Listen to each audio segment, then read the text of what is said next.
மக்களே welcome back to ஷப்தீனாஸ் kitchen. இன்றைக்கி நம்ம கிச்சனில் பார்க்க போது வெஜிடபிள் பிரியாணி. இதை தொடர்ந்து எண்ணெய் கத்திரிக்காய் எப்படி பண்ணுறது பார்க்க போகிறோம். எல்லாருக்கும் பிடிக்கும். வீட்டில் வெஜ் பிரியாணி பண்ணாலே அதுக்கு ஒரு தொட்டுக்கு ஒரு சைட் டிஷ் பண்ணோம்.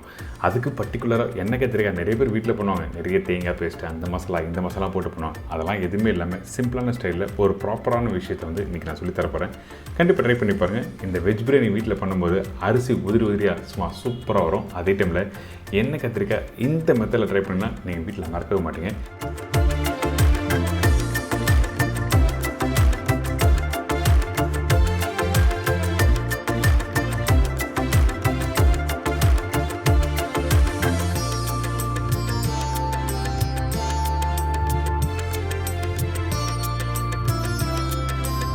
இப்போ ப்ரிப்பரேஷன் எப்படி பண்ணுறது பார்க்க போகலாம். அதுக்கு முன்னாடி தேவையான பொருட்கள்: basmati rice 1/2 kilo, mix vegetable 1 bowl, அதாவது 2 கேரட், பீன்ஸ் ஒரு 6 நம்பர், உருளைக்கிழங்கு மீடியம் சைஸ் 2 நம்பர், பச்சை பட்டாணி 2 டேபிள் ஸ்பூன். இதெல்லாம் சேர்ந்து தான் 1 bowl mix vegetable. Medium size வெங்காயம் 4 நம்பர், தக்காளி 3 நம்பர், பச்சை மிளகாய் 5லேருந்து 6 நம்பர், இஞ்சி பூண்டு பேஸ்ட் 1 டேபிள் ஸ்பூன், புதினா 1 கைப்பிடி, கொத்தமல்லி 1 கைப்பிடி, தயிர் 100லேருந்து 120 ml, முழு கரம் மசாலா தாளிப்புக்கு தேவையான அளவு, அதாவது பட்டை, லவங்கம், பிரிஞ்சி இலை, ஏலக்காய், மஞ்சத்தூள் 1/4 teaspoon, Kashmiri chilli powder 1 teaspoon, உப்பு தேவையான அளவு, எண்ணெய் 150 ml, நெய் 2 டேபிள் ஸ்பூன். இதுதாங்க வெஜிடபிள் பிரியாணிக்கு தேவையான பொருட்கள். ஃபஸ்ட்டு நம்ம என்ன பண்ணுறோன்னா, இன்றைக்கி இந்த பிரியாணிக்கு தாளிப்பு போட்டு நம்ம ஸ்டார்ட் பண்ண போகிறோம். அதாவது தேவையான அளவுக்கு எண்ணெய் ஊற்றிருக்கேன்.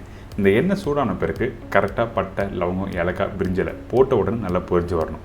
அதுக்கு பிறகு இந்த வெங்காயம் 4 நம்பர் வெங்காயம் சொல்லியிருக்கேன் பார்த்தீங்களா, அதை 1/2 கட் பண்ணி ஸ்லைஸ் பண்ணுங்கள். இந்த மாதிரி பெருசாக கட் பண்ணியிருக்கணும். அப்போ தான் ப்ரிப்பரேஷன் முடித்த பிறகு அந்த மசாலாவோட சேர்த்து சாப்பிடும்போது நல்லாயிருக்கும். அது மட்டும் இல்லை, கொஞ்சம் அங்கங்கே அந்த வெங்காயம் தக்காளி மசாலா தெரிய வரும்.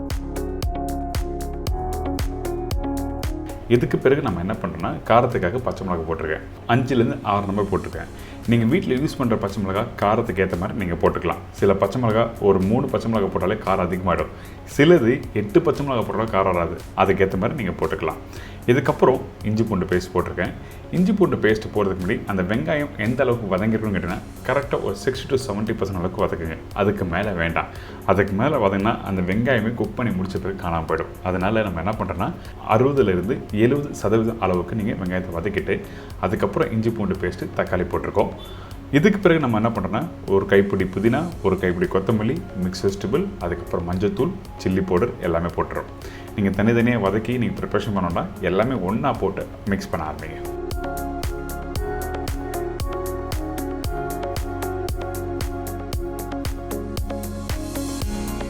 Chilli powder Kashmiri chilli powder use பண்ணியிருக்கேன். எதுக்காக காஷ்மீரி சில்லி பவுடர் சொல்கிறேன்னா, உங்களுக்கு கலர் நல்லா எடுத்து கொடுக்கும். சில சில்லி பவுடர் வந்து கலர் கொடுக்கும், ஆனால் அதே டைமில் காரம் அதிகமாகிடும். அதனால் Kashmiri chilli powder 1 teaspoon use பண்ணியிருக்கேன்.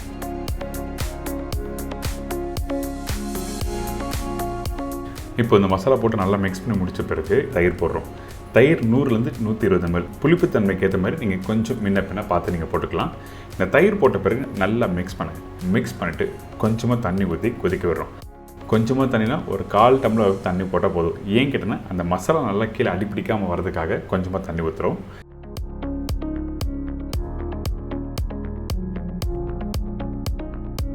இதுக்கப்புறம் உப்பு தேவையான அளவுக்கு இந்த இடத்துல போட்டுரும். போட்ட பிறகு நல்லா மிக்ஸ் பண்ணுங்கள். ஒரு கொதி வரட்டும். அதுக்கு பிறகு தண்ணி ஊற்ற ஆரம்பிக்கலாம்.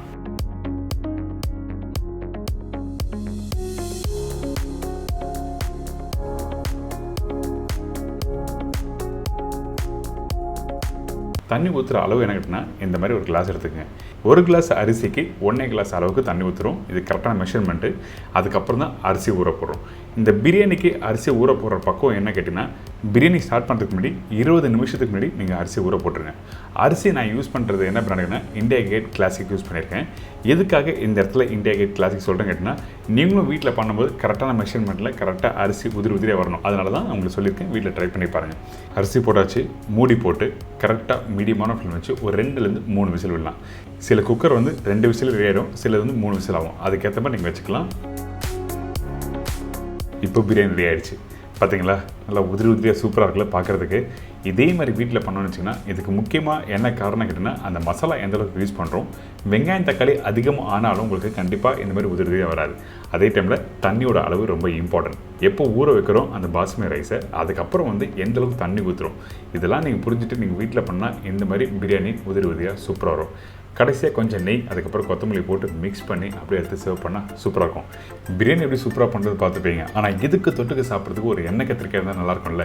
இந்த ரெசிபி தேவையான பொருட்கள் பார்த்துலாம். அதுக்கு முன்னாடி இன்னொரு முக்கியமான விஷயம், நம்ம சேனலில் நிறைய பேர் வீடியோ பார்த்து வீட்டில் ட்ரை பண்ணுற சொல்கிறாங்க. இதுலேயும் இன்னும் கொஞ்சம் டவுட் எதுனா இருந்ததுன்னா நீங்கள் நேராக கூகுள் போங்க. கூகுளில் போய்ட்டு www.chefdeenacooks.com டைப் பண்ணுங்கள். என்னோட வெப்சைட் ஓப்பன் ஆகும். உங்களுக்கு தேவையான ரெசிபியை நீங்கள் டைப் பண்ணினா ஃபோட்டோ ப்ளஸ் எக்ஸ்ப்ளனேஷனும் உங்களுக்கு தெளிவாக கொடுத்துப்பேன்.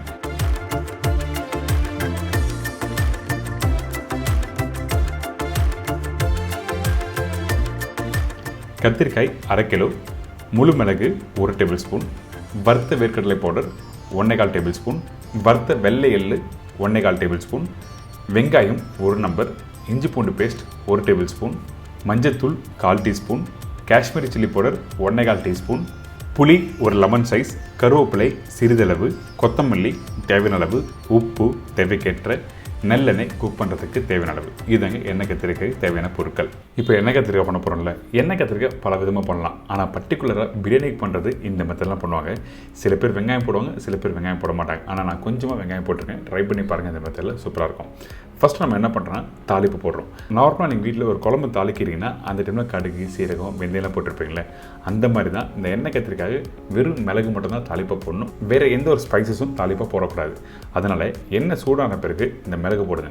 மிளகு போட்ட உடனே நல்லா பொரிஞ்சு வரும். அதுக்கு பிறகு கட் பண்ணி வச்சுருக்க வெங்காயத்தை போட்டிருக்கேன். அதே டைமில் பச்சை கருவேப்பிலை இஞ்சி போட்டு பேஸ்ட் போட்டிருக்கோம். வெங்காயம் ரொம்ப நேரம் வதங்க வேண்டாம், லைட்டாக ஒரு 50% அளவுக்கு வதங்கினா மட்டுமே போதும். இதுக்கு பிறகு நம்ம என்ன பண்ணுறோம்னா கொஞ்சம் மஞ்சத்தூள் போட்டிருக்கோம். அதுக்கப்புறம் தனியா பவுடர், சில்லி பவுடர் போட்டிருக்கேன். இந்த சில்லி பவுடர், தனியா பவுடர், மஞ்சத்தூள் இந்த மூணுமே எண்ணெயில் போட்ட உடனே கொஞ்சமாக தண்ணி ஊற்றுங்க. அப்போ தான் அந்த மசாலா தீஞ்சு போகாமல் இருக்கும். ப்ரிப்பரேஷன் பண்ணும்போது பக்கத்தில் ஒரு சின்ன டம்ளர் தண்ணி ரெடியாக வச்சுக்கோங்க. இப்போ தண்ணி ஊற்றியாச்சு. இதுக்கப்புறம் உப்பு தேவையானது போடுறோம். இன்னொரு முக்கியமான விஷயம் சொல்லணும்னு பார்க்குறேன். இந்த மாதிரி தாளிப்பு போடுவோம், என்ன ஷெஃப் நிறைய எண்ணெய் அதிகமாக யூஸ் பண்ணுறீங்க அப்படின்னு சொல்லி கேட்குறாங்க. ஆக்சுவலாக நான் யூஸ் பண்ணுறது செக்கில் ஆட்டின நல்லெண்ணெய்.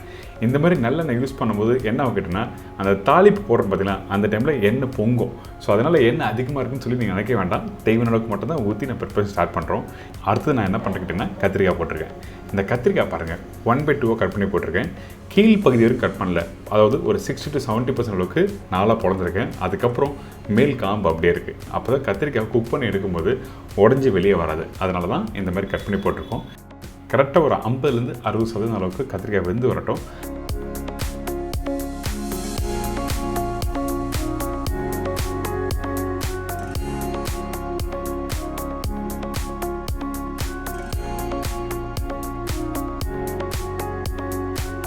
அதுக்கு பிறகு நீங்கள் எடுத்து பார்த்தீங்கன்னா கத்திரிக்காய் இந்த மாதிரி கரெக்டாக வெந்திருக்கும். முழுசாகவும் இருக்கும், அதே டைமில் கொஞ்சம் அழுத்தமாக இருக்கும். இந்த இடத்துல நம்ம என்ன பண்ணுறோம், புளித்தண்ணி ஊற்ற போகிறோம். கரெக்டான டைமில் நீங்கள் புளித்தண்ணி போட்டால் தான் உங்களுக்கு கத்திரிக்காய் முழுசாக இருக்கும். சில பேர் ஓவராக குக் பண்ணிவிட்டு அதுக்கப்புறம் புளித்தண்ணி போட்டு திருப்பி வேர்க்கடலை போட்டு குக் பண்ணிச்சுங்க, என்னாவும் கரெக்டான டெக்ஸ்சர் கொடுக்காது. அதனால தான் எந்த ஸ்டேஜில் எந்த இன்க்ரீடியன்ஸ் யூஸ் பண்ணணும்னு சொல்லிட்டு புரிஞ்சுட்டு நீங்கள் பண்ணுங்கள். இப்போ ஊற வச்சிருக்க புளியை நல்லா கெட்டியாக கரைச்சி ஊற்றுறோம்.